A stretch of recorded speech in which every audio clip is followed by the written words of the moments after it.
سلامونه دوستانو، جوړ په خیر. بشیر وطندوست د نن ورځ لپاره مو د روزمره ژوند لپاره هغه جملې یا فریزونه راخیستي دي چې تاسو لپاره ډیر مهم دي او تاسو د دې په استعمالولو سره کولی شئ چې خپل د ژوند چارې مخته یوسئ. We sat down face to face. موږ مخامخ سره کښېنستلو یا مخامخ مو خبرې سره وکړلې. You can go to the bus station by bus. ته په بس کې و بس سټیشن ته تللی شې. Winter in New York can be very cold. په نیویارک کې ژمی ډېر یخ یا سوړ وي. I nearly made a mistake. زه نږدې ومه چې اشتباه وکړمه، غلطي وکړمه. We live near a big library.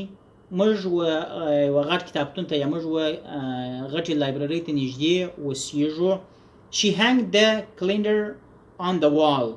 دې جانتري پر دیواله باندې میخ کړله یا نصب کړله.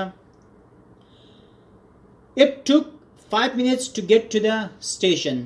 د دې ځای څخه تقریبا 5 دقیقې وخت نیسي چې بس سټیشن ته ځې یا د بس سټیشن پورې 5 دقیقې لاره ده. Come again tomorrow. سبا بیا راسه.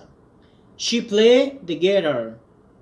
دا ګیتار باندې ګیتار وایي یا ګیتار غږوي. He doesn't smoke. دی سګریټ نه څکوي. The weather is usually hot in July. په جولای کې هوا ګرمه یا د معمول سره سمه چې ګرمه یا په معمولي ډول باندې هوا په جولای میاشت کې ګرمیږي. I didn't like this jacket.